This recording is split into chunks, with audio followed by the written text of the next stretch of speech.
I heard at New York 2024, a year ago, Greater New York meeting, that AI would become as common to us as ChatGPT would in the new year. And what I mean by that is that everybody knows ChatGPT. It's kind of become that thing. And it's ironic because it is AI, right? I mean, that's what ChatGPT is.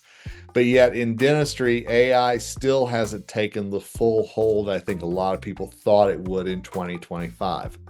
My prediction is it finally does in 2026, that it becomes a part of our lexicon in dentistry just as much as anytime that we use Claude, ChatGPT, Gemini, any of the Copilot, any of the ones that are out there. We're going to start really seeing a lot more adoption of that in dentistry. And I also think we're going to see a lot fewer players in the industry for AI as well. I don't know about you all, but it seems like every time I turn around, there's some new AI company that's introduced itself that is saying we're the best. And I think you're going to see a lot of those drift off when venture capital money runs out for them. So my advice is, if you're going to choose AI, pick your partners wisely. Make sure it's somebody with a proven track record, and make sure it's somebody that is going to be in the business longer than a few weeks. I also think we're going to get back to the basics. And what I mean by that is that we have so often wanted to spend on technology. We've wanted to spend on various things.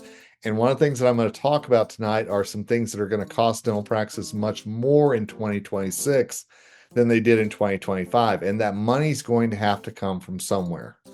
So a lot of people in the industry are already predicting that dental manufacturers, dental dealers will have a tougher year in 26 because dentists and dental team members and dental practices are going to pull back their spending to focus on making sure that their business is profitable. I know Teresa will talk about insurance reimbursement, things like that.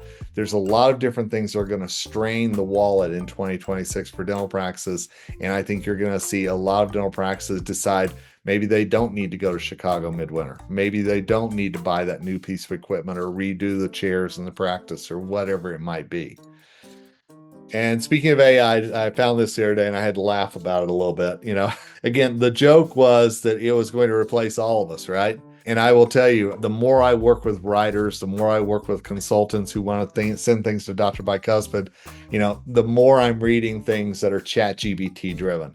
The more I'm saying, just write me a 700-word article on insurance reimbursement instead of them actually putting their thoughts into that. Please don't do that. I think that that's one of the biggest mistakes that we're making right now, is that AI is becoming a crutch, not a tool. And I think that we have to make sure that in 2026, it becomes the tool that it was meant to be, not something that we depend on completely. But again, I don't think that in dentistry, we're going to see a lot of job loss because of AI, because dentistry is such a human connection and human touch, human interaction type of industry. Electricity costs. Let's talk about this for just a minute. One of the things that is being said is that the more that we rely on AI, the more we're online, the more that we're using electricity to power that AI generated thought process.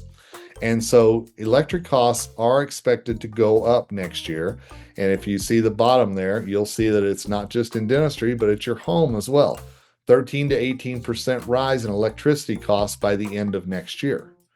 Now, again, I'm not doing this to scare you. I'm not doing this to worry you or anything else. I'm doing this because this is something that we all have to keep in mind and budget for. While we are all seeing great things come from AI, we know the more that we use computers to do things, and that includes crypto, that includes AI, it includes a lot of things that are part of our daily life now, charging our phones, our computers, whatever it might be, the more it's going to put a demand on electricity.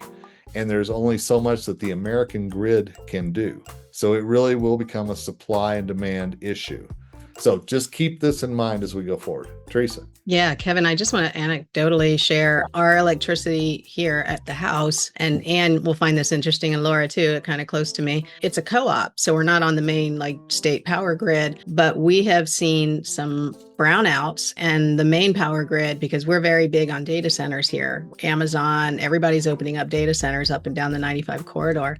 And some of the stuff at some of the local town council meetings have said, what are we going to do about the electricity? Because people are noticing the pricing creeping up, but also there's outages that now the companies are having to scramble to accommodate that. but then the cost goes up there. But forget the house. Like if you're working in the office and you've got all these ops going and workstations going, like we need electricity. So yeah, you got to think about that. Get your backups going. Absolutely. Great point. And it is something, again, as you budget for next year, just something to think about in terms of that.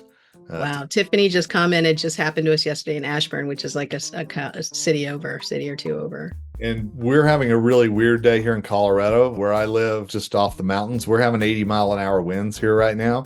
So Excel, our local electricity, has shut off a lot of power around us so that there won't be fires sparked when wires go down. So yeah, Anne's having it too. So yeah, watch out, people. And what do we talk about? How much are we talking about? This is something that Brian talked about. Imagine adding the equivalent of a whole country every year to what we're going to need in terms of electricity moving forward. Yeah. And again, Teresa mentioned the data centers, the AI, the crypto. A lot of these things are going to happen. And again, it's not just in the US, this is all over the world. So, one of the things that you're probably going to start seeing is where are countries going to start getting their electricity from, and how can they keep up with the demand? And is it something that I've read talk of? Are there going to be electrical brokers out there trying to make sure that countries don't fall behind? So some interesting things to think about. Is this dental related? Maybe not in terms of the oral cavity, but in terms of the business, absolutely.